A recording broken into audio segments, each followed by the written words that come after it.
তোদের কোনো কাজ কাম নাই, হাত পা তো ভালোই আছে, কাজ করে খেতে পারছ না? মানুষের জিনিসপত্র এত লোভ কেন তোদের? হ্যাঁ, কি কি নিছে ভাই, কি কি নিছে? আপনার তো পুরো এক কেস পুরো মাল নিয়ে যাচ্ছিল। আপনি তো চিনি না। আমি এখানে দাঁড়িয়ে দেখে তাকে ফলো করতেছি, তার মধ্যে মধ্যে খুব খারাপ লাগতেছিল আমার। কেন করো ভাই?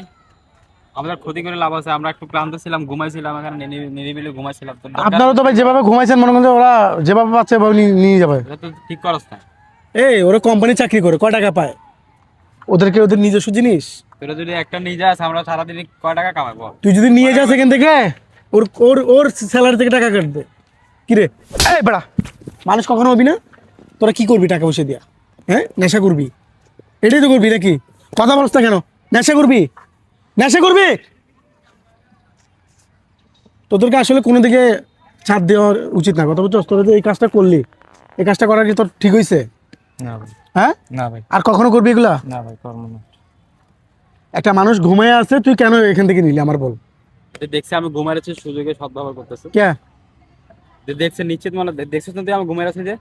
দেখছেন আমি ঘুমাইছিলাম। দিন শেষে এই মানুষটার স্যালারি তোর থেকে বেতন তো কাটবে, তার বেতন থেকে টাকা কাটবে না? তুই এটা নিবি, দোষ তো পড়বে তার। তোর তো তুই তো তোর মতো যাবি গা। হ্যাঁ, এ ধরনের কাজগুলো কবে থেকে করতেছিস তোরা? কবে থেকে করতেছিস? কখনো এমন কাজ করবি? না ভাই, আর করবো না। আর করবি এরকম? না ভাই, হ্যাঁ, আর করবো না আর কখনো যদি এই এলাকায় এই ধরনের কাজ যদি না করো? ভাই। আমাদের দেশে চারপাশে এই ধরনের কিছু মানুষ থেকে থাকে যারা কিনা সুযোগ সন্ধানে বসে থাকে, কারো প্যাডে লাথি মারার জন্য, না হয় কারো কোম্পানির কোনো জিনিস নেওয়ার জন্য।